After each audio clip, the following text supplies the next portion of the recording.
this set up.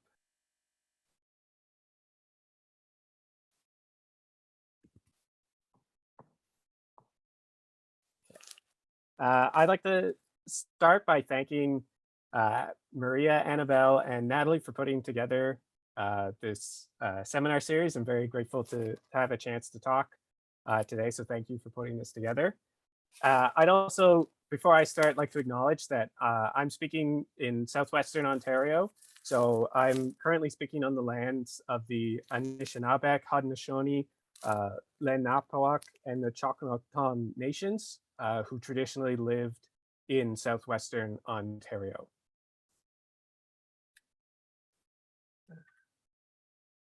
On January 13th, 1916, Lieutenant Colonel John Fortescue Finnis was killed in action during the First World War during the Siege of Kut in the Mesopotamian campaign, where he was leading his regiment, the 53rd Sikhs of the Indian Army.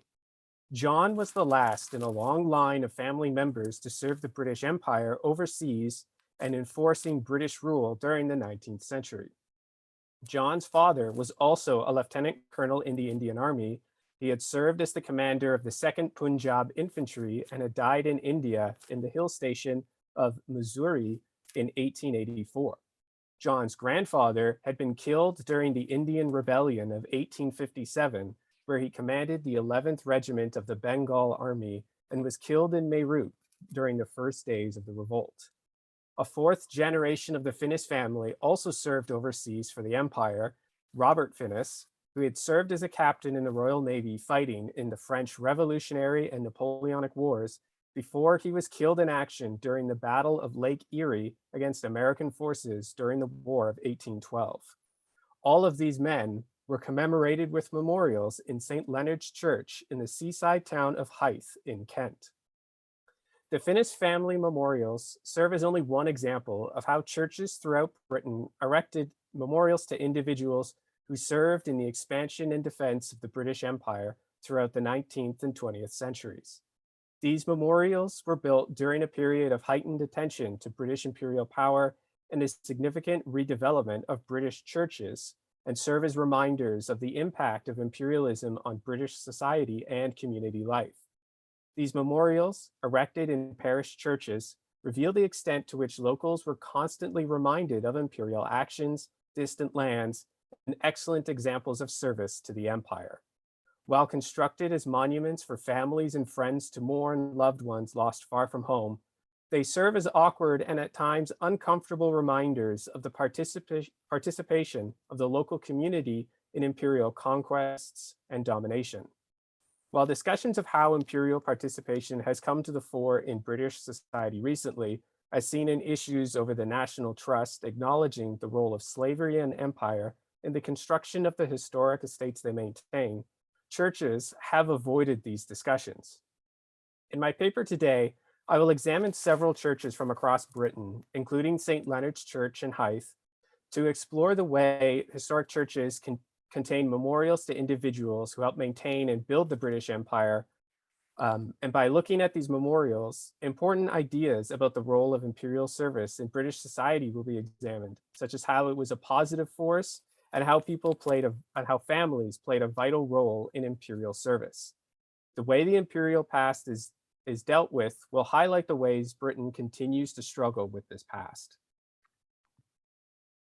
To examine imperial memorials and churches, I selected 5 different churches from across Britain to serve as case studies for this paper. Each of the churches were chosen to provide a geographic diversity from different regions of the country. They also show churches as centers of their community as they display memorials for everyone to see. Alongside St. Leonard's Church in Hythe, the other churches include the Church of St. Mary in Thirsk in Yorkshire, St. Mary's Church in Carrollton in Wales, Kirkmabrec Parish Church in Creetown, Scotland, and Lyde Parish Church in Cushendale, Northern Ireland. As will become evident as I examine these churches, the majority of the memorials will be on military civilian memorials. The reason for this is due to how I entered into this topic through my PhD dissertation, which examines memorials to the First World War. A second factor is on the heavy reliance on military memorials is due to the ongoing pandemic and the fact that I currently live in London, Canada. Unable to travel to Britain safely or easily, I've had to rely on digital archives and other sources to conduct my research. And as such, ease of access to military memorial databases means that much of the focus on these churches has come through military memorials. Before diving into the churches themselves, I do want to give some overview as to the nature of church construction during the 19th century. During the Victorian period, churches across England began a large-scale program of restoration and updating church buildings. While primarily focused on Church of England buildings, the enthusiasm for restoring churches did spread to other denominations, such as the Presbyterian Church of Scotland. The move to restore churches came out of a need to renovate the buildings as a period of neglect and only doing the most necessary maintenance work had left many medieval and early modern churches in a dilapidated state. Combined with this was the move within the Church of England to allow more ornate and decorative features as Puritan sensibilities were being discarded by the church and society. The desire to have more decorative features in the churches left individuals with the opportunity to contribute to the fabric of the church through a return to erecting memorials on the walls, installing new stained glass windows, and paying for the restoration of different church features. Every church being examined today underwent a large-scale construction work in the 19th century. Two of the churches were actually built in the 19th century to replace older churches from the medieval period that had to be torn down. Alongside the restoration campaigns, the 19th century also saw increased focus on commemoration of military and civilian administrators of the empire through official means in St. Paul's Cathedral in London, England. After the reconstruction of St. Paul's, the inclusion of memorials was very limited as Christopher Wren had not designed the interior to be decorated with memorials. The inclusion of memorials in the cathedral did not begin until the 1790s, when in response to French Revolutionary commemoration, the British government began celebrating the generals and admirals of their armed forces in the war. St. Paul's became centered as the model for military commemoration with the funeral and burial of the two great heroes of the Napoleonic Wars, Admiral Nelson and Field Marshal Wellington. While these two are the most famous individuals commemorated and have the largest memorials in the cathedral, others, including military commanders in North America, India, Australia, and Egypt, had memorials erected to them over the 19th and 20th centuries.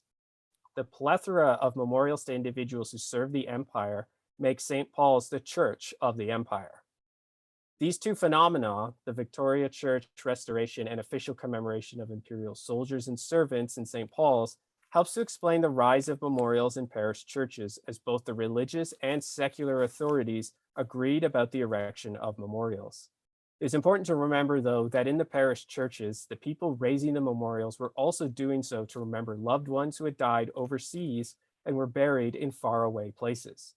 As such, these memorials function as substitute graves, a focal point for mourning and remembrance that was not available to them due to the distance of their loved ones who died whilst in service to the empire.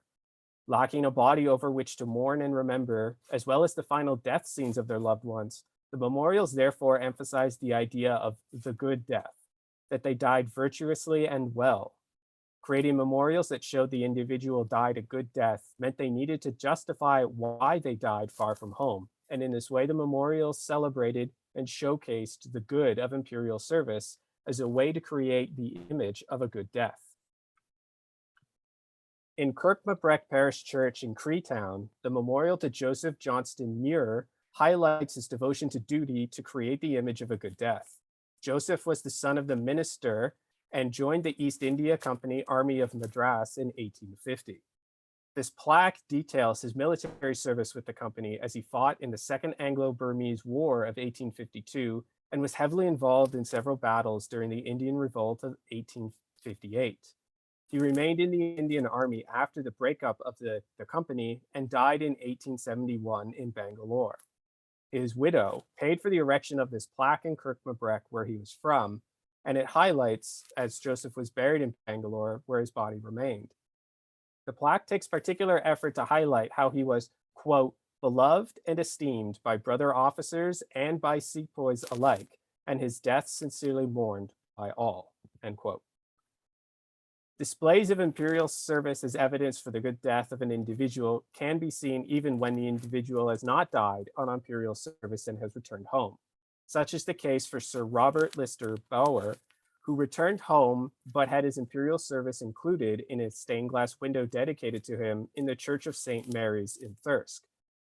Bower had joined the army as a young man and served in several major campaigns in Africa, including the Anglo-Egyptian War and the campaigns in Sudan, and the attempted relief of General Charles Gordon in Khartoum.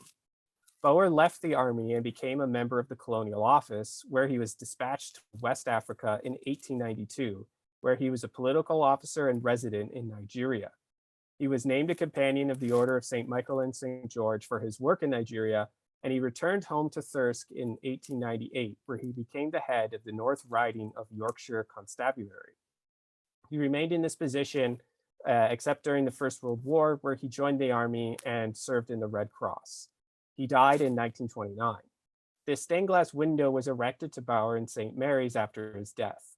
As you can see, there are several figures and symbols from Bower's career which were included. On the left side, the badge of the Yorkshire Constabulary sits above the badge of the Red Cross, while on the right, the badge of the King's Royal Rifle Corps, the regiment he served with in Egypt, sits above the badge representing Nigeria, which features an elephant and the city of Lagos. Below these two badges are two men. One is holding a pair of dogs, and the other is a Nigerian man with a stick. The memorial window is designed to sum up the life of Bower, and it highlights his service. These four most important institutions he was involved with are included on the window, and it reveals the pride he felt in his service and time in the empire. A prominent trend throughout the churches and the memorials was the role of family in commemoration and participation in empire. Each of the 5 churches contain at least one memorial that honors family members who have imperial service or ties. Families played the primary role of mourners and commemorators, making them the ones who constructed these monuments. Historians of empire and immigration have pointed out that families played an important role in helping each other establish footholds and networks in colonies and imperial institutions. These family memorials therefore highlight both how expansive the empire service to the empire was, as well as how families often followed each other into the same colonies or institutions. As the Finnis family, as I mentioned in the opening, commemorated in St. Leonard's Church, has the largest display of family networks. A total of 6 different members of the family died whilst on imperial service over 4 generations, ranging in a 100-year period. Only one of the 6, though, Robert Finnis, who died at the Battle of Lake Erie, did not serve in the armed forces of India. 3 generations of Finnises, as I mentioned, followed each other into the Indian Army, showcasing how important it was that they followed in their father's footsteps, not just into the military, but into India, where they could rise through the ranks. Other familial connections can be seen in these other memorials here. One memorial to 4 Mackeson brothers, which is also in St. Leonard's Church, were all employed by the East India Company. The oldest brother, Frederick, was the most well-known and a very high-ranking member in the company. He served as commissioner in Peshawar and was a lieutenant colonel in the Bengal Army. He was a decorated member of the Companion of the Bath and a member of the Order of the Durrani Empire of Afghanistan. The memorial highlights that he served in India from 1838 to 1853, and that he had memorials also erected to him in Peshawar and in Canterbury Cathedral.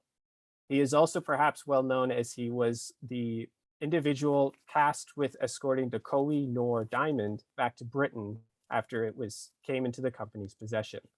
His 2 younger brothers also served in the company military and most likely were aided there by his service.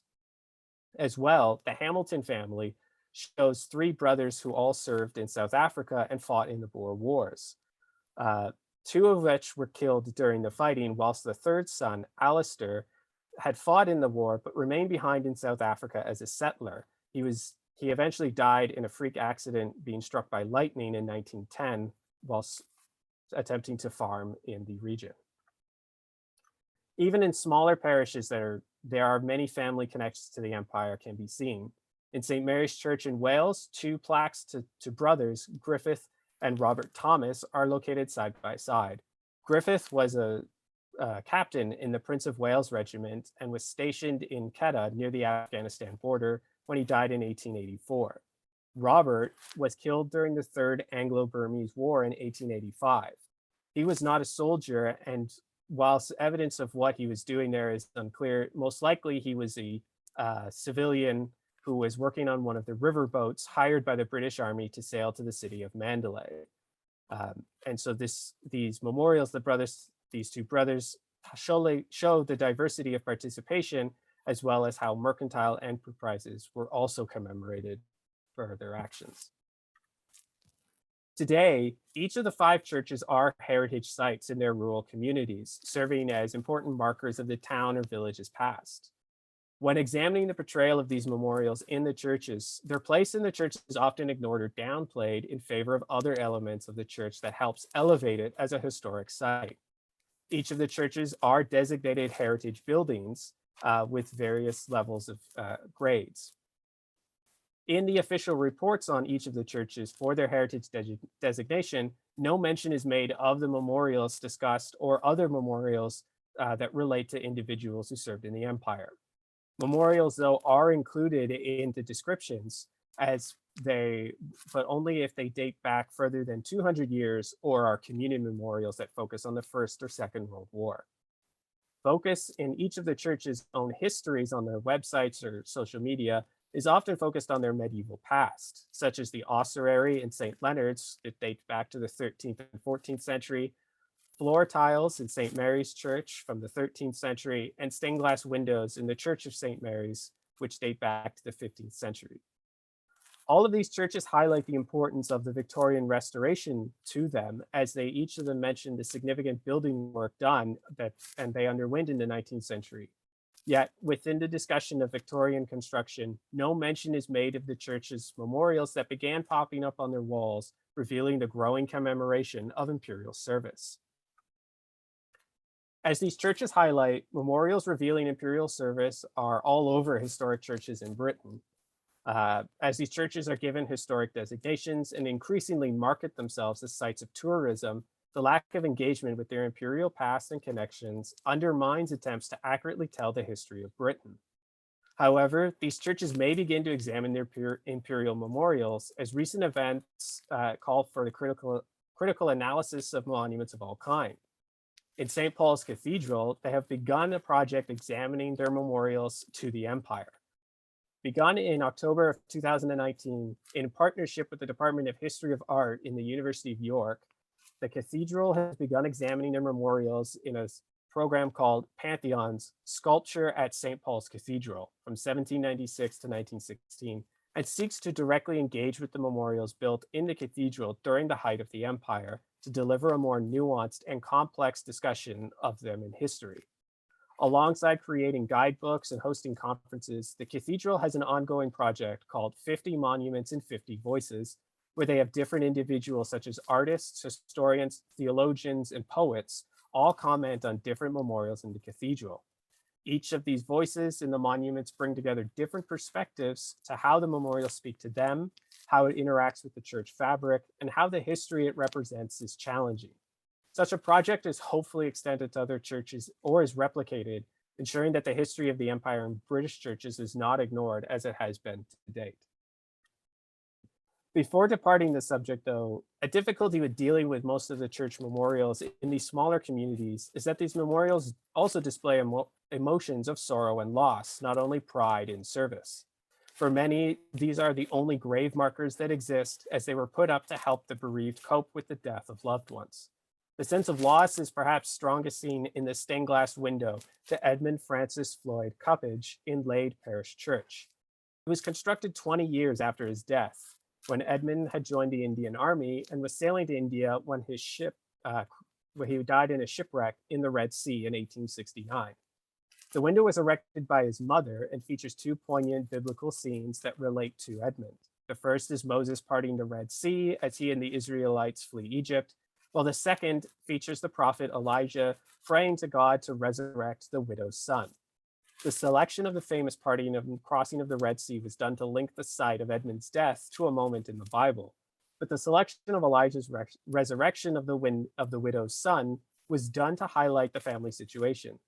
Edmund's father died several years before, leaving him as his mother's only son. The window scene of Elijah resurrecting the child is also different from how the scene is described in the Bible, as the window features a full-grown man instead of a baby. The window reveals the other side of these memorials, as they are monuments of loss, and as such they cannot be fully dismissed as celebrations of imperial jingoism, and instead must be placed into the context of how imperialism functions and the cost of imperial enterprises. Thank you.